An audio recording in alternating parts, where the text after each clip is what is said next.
дар назди донишкадаи тиббии иҷтимоии Тоҷикистон маркази клиникӣ ва илмии таълимӣ таъсис дода шудааст, ки бо мақсади расонидани кӯмаки тиббии саривақтӣ ба беморон анҷом додани амалиёти ҷарроҳиҳои мураккаб дар дохили кишвар фаъолият мекунад. имрӯзҳо дар маркази мазкур дар баробари анҷом додани ҷарроҳиҳои мураккаб машғулиятҳои амалии донишҷӯён низ гузаронида мешавад.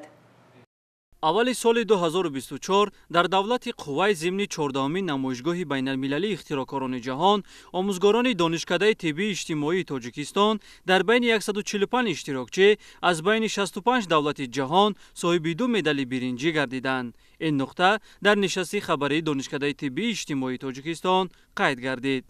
таъкид шуд, ки ҳоло ҷиҳати пешбурди раванди таълиму тарбия дар сохтори донишкада 26 кафедра фаъолият дорад. дар соли 2024 дар назди маркази клиникии илмии таълимии назди донишкадаи тиббии иҷтимоии Тоҷикистон музеи анатомӣ ва маркази малакаҳои омӯзиши амалӣ таъсис дода шуд.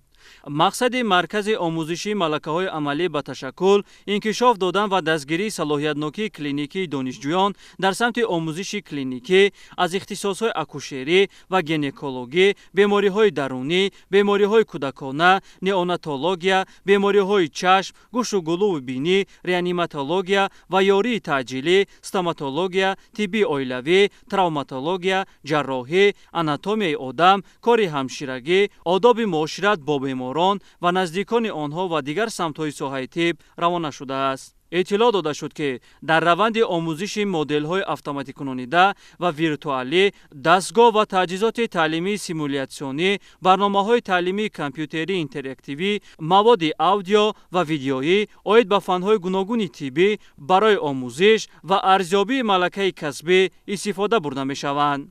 масъулин иброз доштанд, ки ҳамзамон донишкада бо 47 муассисаи тиббии профилактикии шаҳри Душанбе барои дарсҳои таълимии амалӣ шартномаи ҳамкорӣ ба имзо расонида барои пешбурди раванди таълиму тарбия дар сохтори донишкада 26 кафедра фаъолият дорад, ки аз ин теъдод 17 кафедра тахассусӣ мебошад.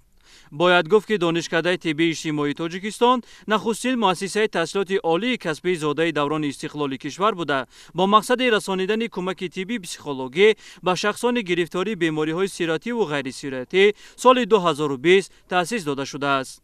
донишкада дар назди худ маркази клиникии илмии таълимӣ дорад, ки бо мақсади расонидани кӯмаки тиббии саривақтӣ ба беморон анҷом додани амалиёти ҷарроҳии мураккаб ва дохилии кишвар таъсис ёфтааст. муҳаммад иқболи абдулмаҷид, беҳровари Истам, Душанбе, Хабар.